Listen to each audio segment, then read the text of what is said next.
All right, what's up, guys? So, as you can see from the first video there, I was trying to get Leia to do a podcast with me, and she was not having it. That's 2 nights now that I've tried to get her to sit down in a chair and have a conversation, and she's too damn stubborn to have a conversation with me. So, I don't know. I don't know what's going on. But in this next video, you will see that I went out to the Northbridge Park, and that is off of Cosgrove Avenue. Hold on, we'll pull it up here. Northbridge, and you're watching this video now as I go out.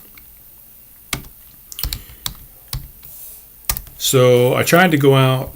Oh, damn it, I should have put Charleston in there. Oh, there we go. Charleston, South Carolina.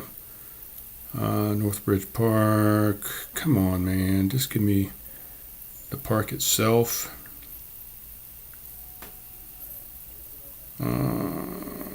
Here we go. Let's try this on Wikipedia. But so yeah, I tried to get Leia to do a podcast with me, and she wasn't having it.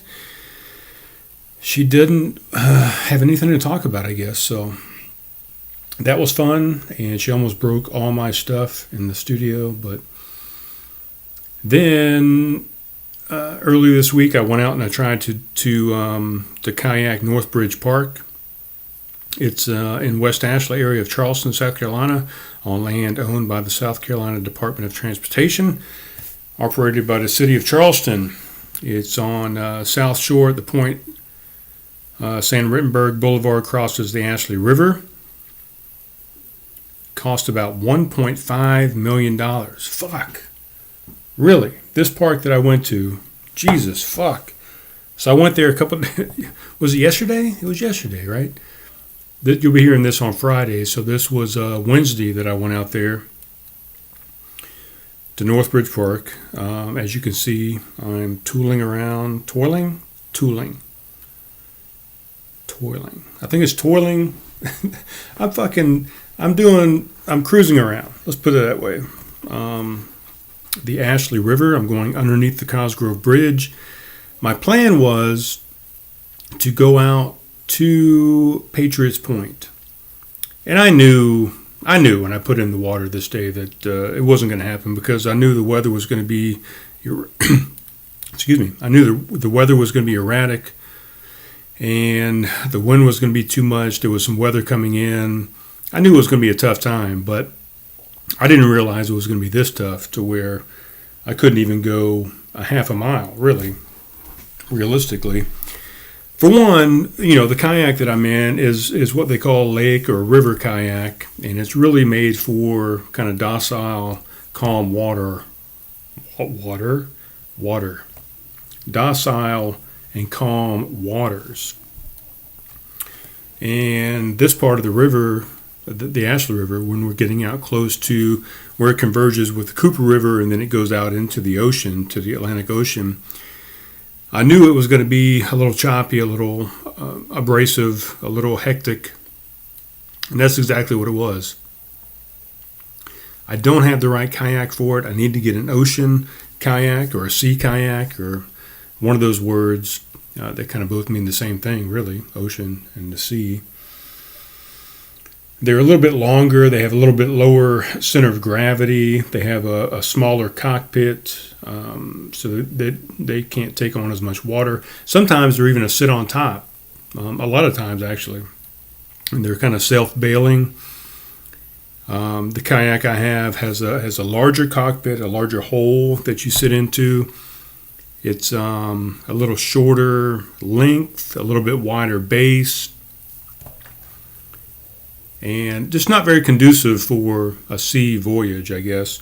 When I used to be out in Alaska, and we're going to talk about this a little bit more later. I've got some notes written down here. When I was out in Alaska, we used to go out quite often into the sea. Totally different kayak. Real small, like I said, cockpit. We actually had a skirt that went around the whole of the cockpit to keep the water out, because the water there was hyperthermic. I mean, if you dunked into the water, if you got a bunch of water into your kayak, you were going to freeze. You were going to get hypothermic and have some problems. So Longer. The kayaks had a rudder on it, so you could actually control the rudder with your feet underneath to steer you and give you a truer trajectory. So anyway, all that stuff combined is the reason why I need a sea kayak to get out onto the waters here, because the sea is just it's too crazy out there. And I could feel it, when I was out there. I could feel that this kayak was not the right kayak for what I was doing. I felt like I was going to tip over. Matter of fact, this was the first time in all the times that I've been kayaking, maybe not when I was in Alaska, but the times I've been kayaking the Edisto River and the Ashley River here in South Carolina, this is the first time I've actually put on my flotation device, or my life jacket, as some people will call it. So that's how I wasn't scared, I guess, but I was more safety conscious. I said, no, if I fall out of the boat with a kayak in this part of the water, even though I was pretty close to the shore, I probably didn't need it. I was being a little overcautious, I think, but this is not the place you want to fall into the water and take your chances. I mean, there's riptides, there's currents, there's waves, there's so many different things than what you find on the Edisto or the Ashley River, the upper part of the Ashley. You fall out on the Edisto, you're just going to swim 7 to 15 feet up to the shore, and you're going to be fine. You fall out here in the ocean, or we're not even in the ocean yet. We're still in the Ashley River, but it's more oceanic, more ocean-like, and you fall out in this part of the water, and you don't know what's going to happen to you. And then I had somebody that sent me a post or a warning that there was what the hell was it? It was man of wars that had been spotted off the coast of the Low Country beaches. So that's not fun. But a flotation device or the right kayak or any of that bullshit is not going to save me from a man of war. Matter of fact, I was telling that friend of mine that sent that to me that my oldest son, Brian Jr., back around, let's see what year this was, 2002, 2003-ish. My ex-wife had taken both the kids to see their family, and they went out to Myrtle Beach. And there happened to be some man of war off the coast of Myrtle Beach when they were there. My oldest was out in the water. He ran across a man of war. It wrapped around his entire torso, wrapped around, I think it was his left arm. Not sure. I wasn't there. I was working still in Alaska, but he got beat up and attacked. I don't know if it's attacked. Do you get attacked by a man of war, or do you just kind of run into it? I don't think they're out there attacking people. I don't think they're out there searching for someone to wrap around, but he ran into one. Let's just put it that way. Wrapped around him. I think he passed out. He had to get put in an ambulance and taken to the hospital. They had to unwrap this thing from around him, and he's still got scars to this day from that thing. So they are nothing to play around with, really. And I mean, really, do you play around with them? No, you don't play around with them at all. But that's what was out in the water. I don't think there was any probably around me that far inland. They're probably out, off of the actual Atlantic Ocean.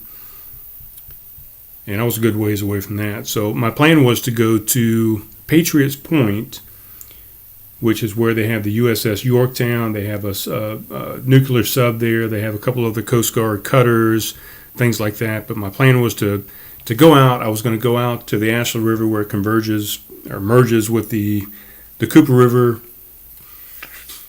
You go underneath the Arthur Ravenel Bridge, which is the newest bridge there crossing the Cooper River. It used to be the Cooper River Bridge, and I think it had another name as well. What the hell was the name of that bridge?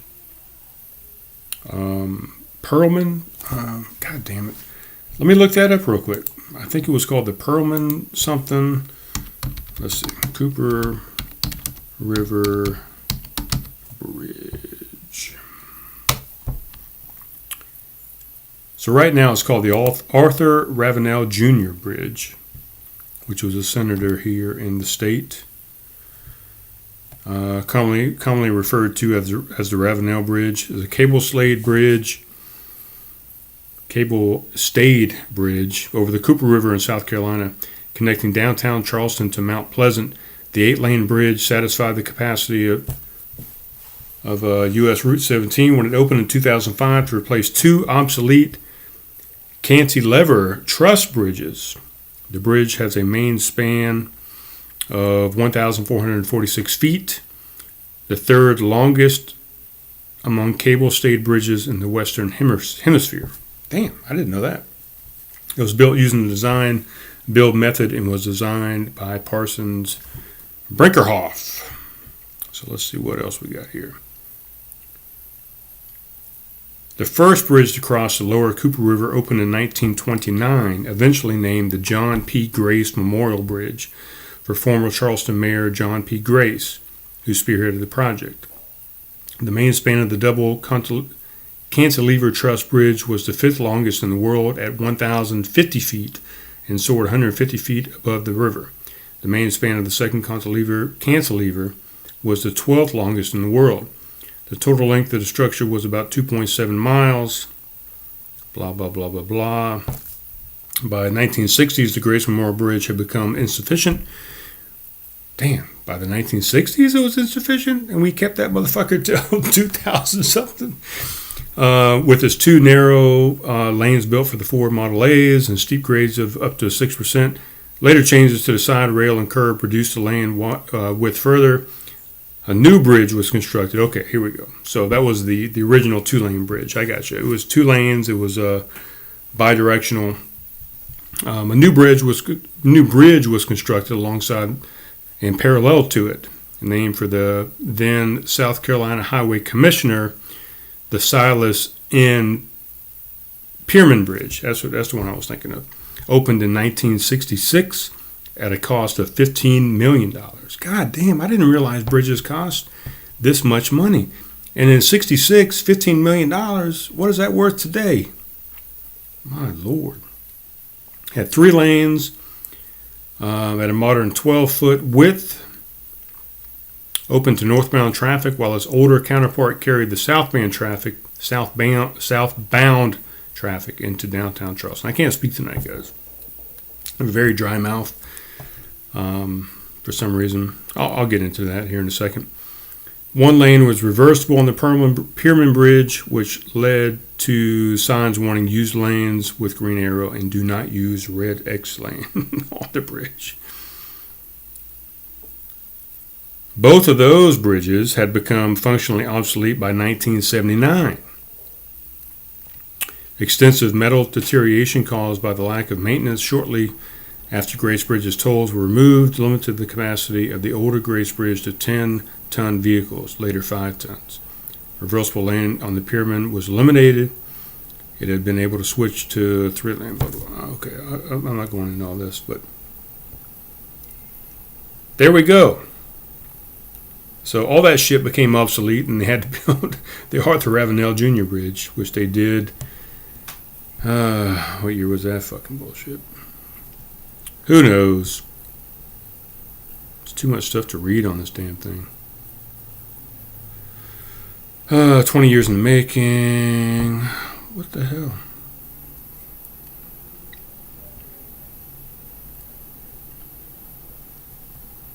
$1999. I don't fucking know.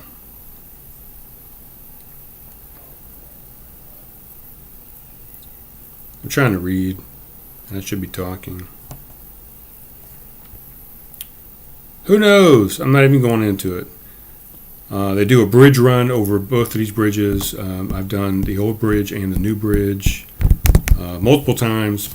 But anyway, where are we at now, time-wise? We're at 14 minutes, so we should be just about done with this video that you're watching of me traversing and getting out onto the Ashley River at the North Bridge Park, landing there. So that's that. I tried to do that. I'm not going to do it again until I get a new boat.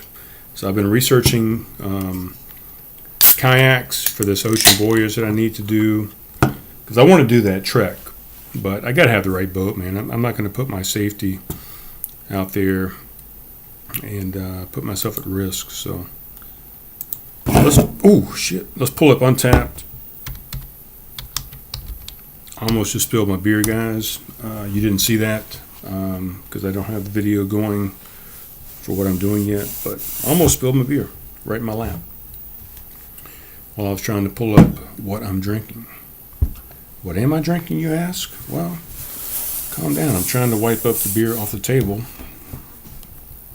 while I look it up. We're doing the Hazy Little Thing from Sierra Nevada Brewing Company. Here we go. As brewers, we get the privilege to sample our beers straight from the tanks in all their raw glory. Some beers need a little polishing to get ready to go out into the world, while others, the hop heavy, rowdy crowd pleasers, should just be left alone. We wanted to share this brewer only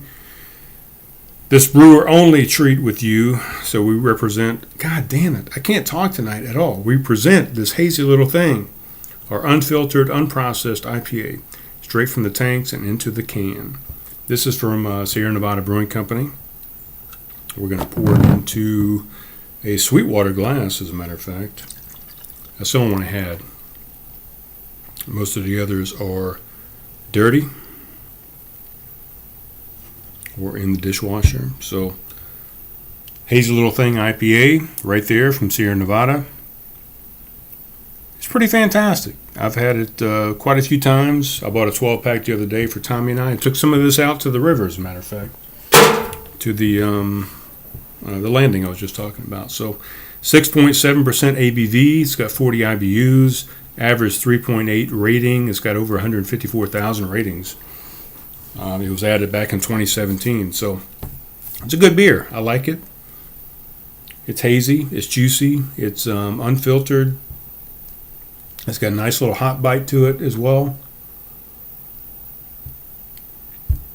You know, a lot of the hazy, juicy stuff kind of takes out a lot of that bitterness. And this takes it out too. I mean, it's kind of smooth. But there's definitely some hop bitterness still going on in there, even though it's at 40 IBUs. But let's see. What else do we have today? Yeah. So I tried to get Leia. Leia, she's so fickle, man. I was like, come on, Leia, let's just do what I wanted to do. Here was my plan, is I wanted her to sit in the seat over here. I wanted to put headphones on her, put the microphone in front of her.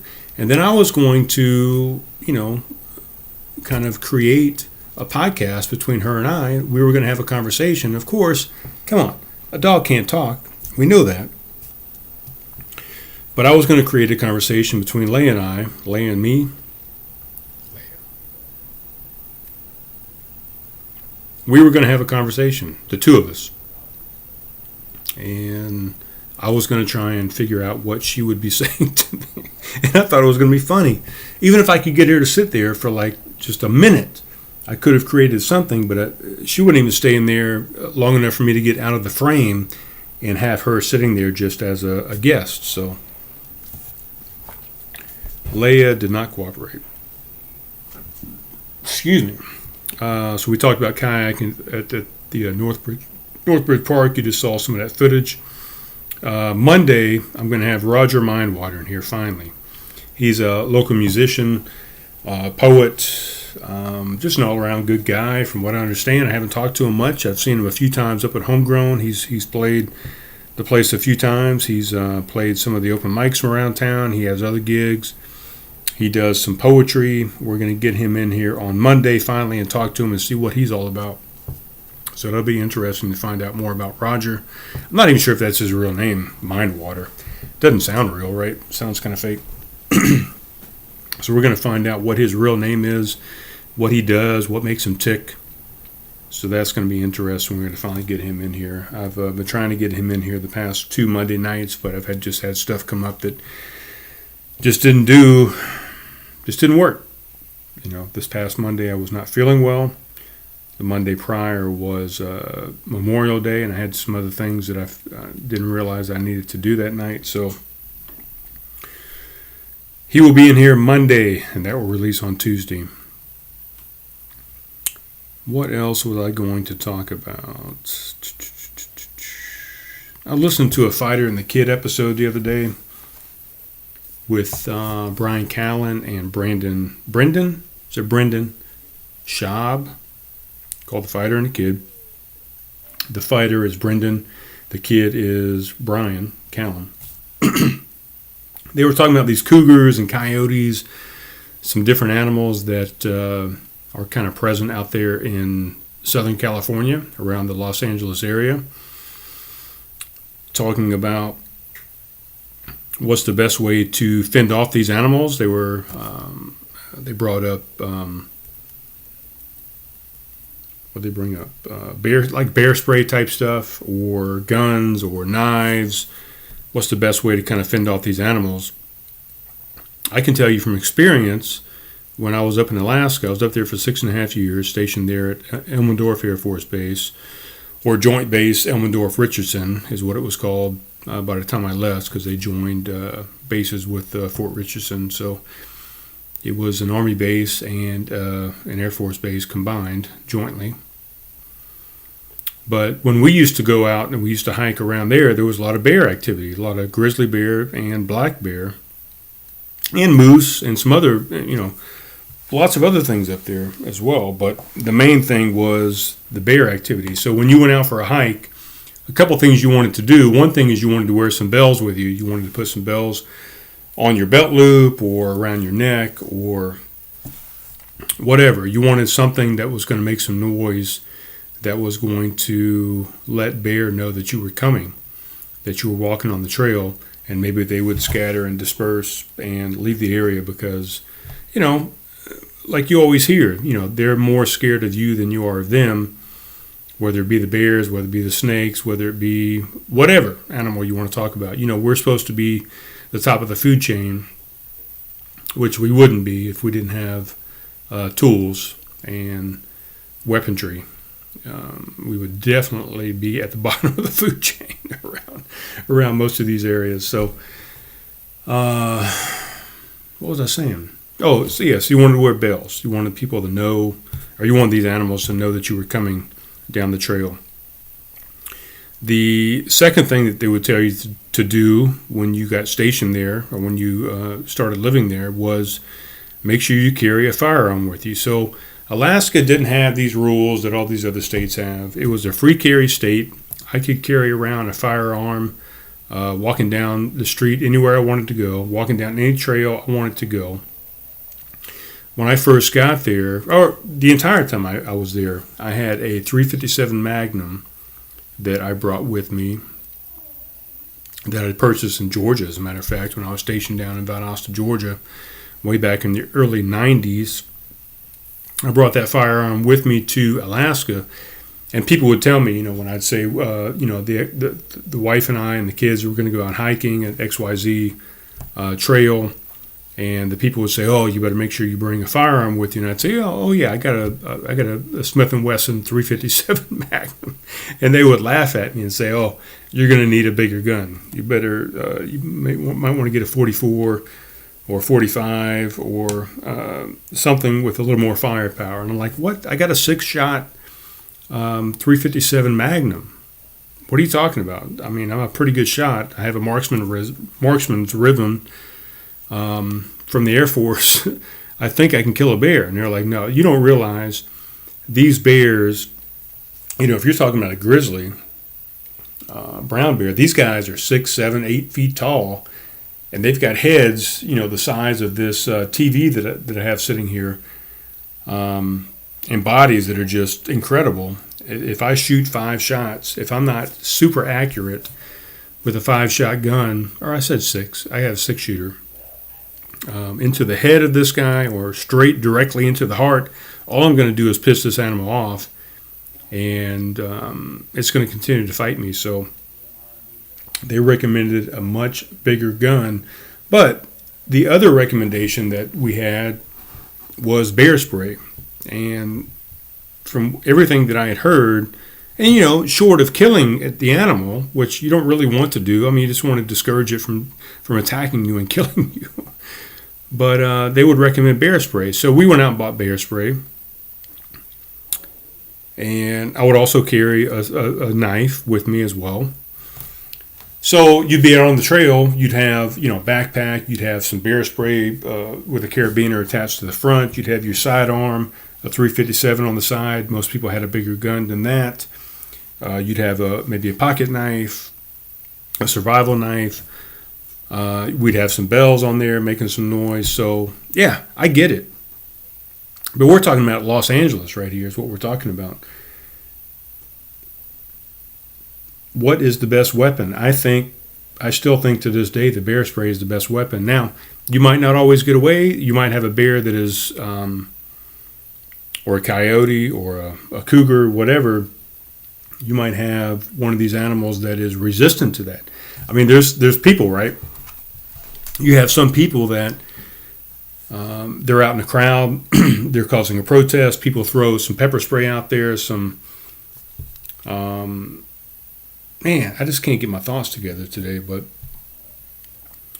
you might have tear gas. That's the word I'm trying to use. They'll throw some tear gas out there. Each one of us have different reactions to that. It might really fuck me up, and there might be somebody else that just can walk right through that shit. So same thing with the bear. You never know. You might need that gun, that 44, that 45, that you can stop that bear with. But most times bear spray was fine. And I think that will work for most animals as well. It's kind of like a pepper spray. It's kind of like a mace is what people carry around for people, right? There's some people that you can spray mace directly in their face and they just keep on coming. They just don't, they have a tolerance for it. It doesn't fuck with them. So that was something that I thought was interesting. And, we used to go out all the time on the trails in Alaska. Saw a few bears here and there. We saw a few moose here and there. Moose, you don't really have to mess with them. You just, the thing that my mom always told me is if you see a moose, put a tree in between you and the moose. The moose are pretty dumb. They're not, I wouldn't say they're dumb. They're just not as aggressive. And if you put a tree in between you and the moose and you're going to be fine.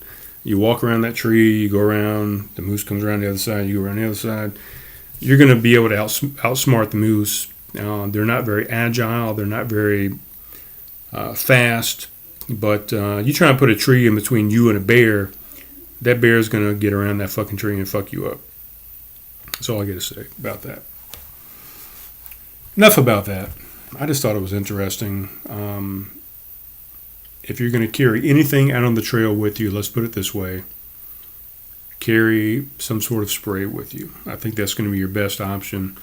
And you're not going to kill somebody. You're not going to kill something. You're not going to kill the guy next to you when you fuck up and shoot something. You shoot somebody. You're shooting sporadically. You're in the moment.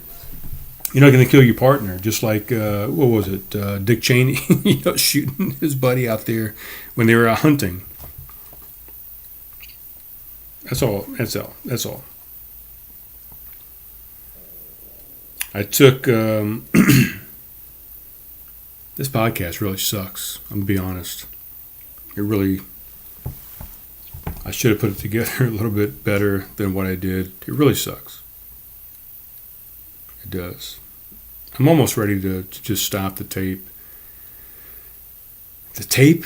There's no tape anymore. I'm about ready to stop the recording. Anyway, I took Leia to the vet the other day.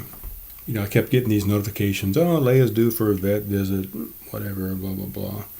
So I took her in there. She's all excited. She likes going to the vet. She's only been a few times. But it's been a year or more since I took her over there. And when I got there, they did XYZ. They looked at her. They picked her up. They weighed her. They looked at her gums. They come back in and say, okay, we want to do XYZ. We want to do these shots. We want to do some blood work. We want to test for heartworms. We're going to do this. We're going to give her that. And it came out to, a few $100. And I'm like, you got to be fucking kidding me. For a dog? I mean, I don't pay that much when I go to the goddamn doctor. I pay a copay of $20 when I go to the doctor. If that. Sometimes it's only $12. If I go to the VA, it's free. And I know I've got insurance, and I don't have pet insurance. I think that's ridiculous to have pet insurance. But they want to charge me a few $100 for stuff, and I said, no. No.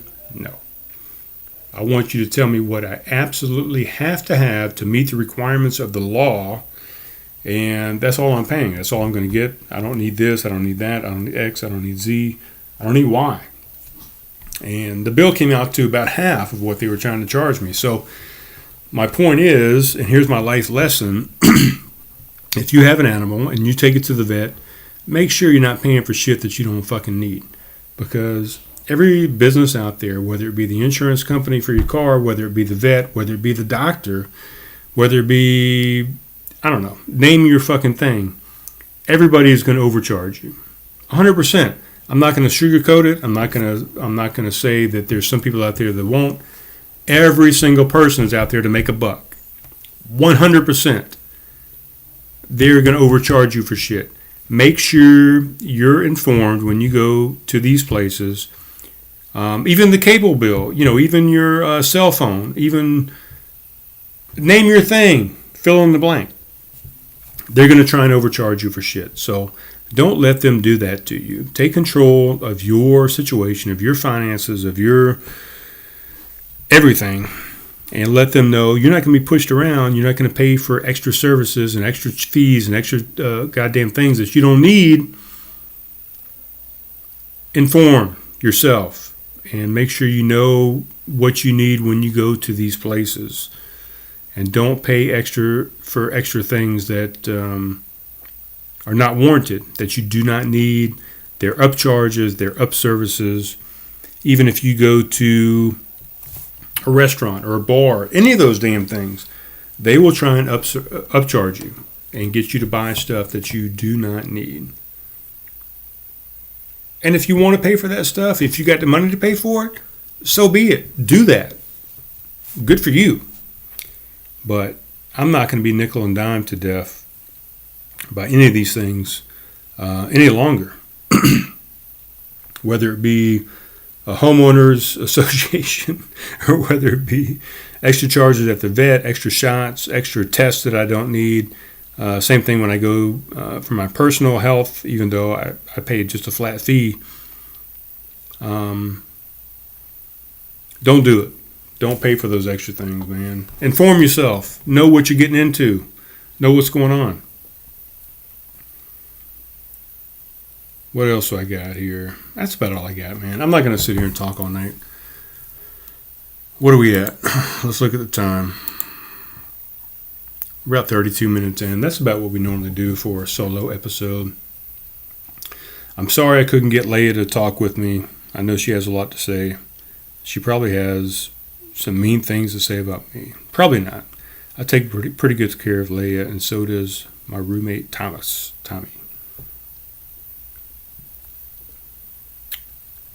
All right, guys. I think that's about all I got. We will have Roger Mindwater in here on Monday for a Tuesday release. I'm still trying to get the Rivercraft put together and get some more notes on that. One thing I would like to say, Craft Conundrum over in West Ashley. I went over there on Wednesday of this week after I tried to go out and kill myself on the water. I happened to go stop in there and talk to Karen and Richard and found out, sadly, that they are shutting their doors after 5 years of business over there in the craft beer business. They've been a great staple of West Ashley and of the craft beer scene in Charleston for, like I said, 5 years. And sad to see those guys go, Karen used to be one of my moderators and teachers, influencers on the Keto Dojo on Facebook. And both of those guys have been great. They actually came up with the name for the Keto Dojo. As a matter of fact, Richard did. And I'm sad to see those guys go, man. They still run until Saturday, a business just like Homegrown Brew House. And I know they're going to do great things in the future. They'll probably pop up with something new. Maybe they open their own brewery, which would be fantastic. Add to the brewery scene here in Charleston. But I'm sad to see those guys go. It was great to see them. And if you get a chance, either Friday afternoon, evening, or Saturday, get over there to Craft Conundrum, give them a good send-off. And I'm going to miss those guys. So on that note, I will talk to you soon, guys. I'll talk to you soon.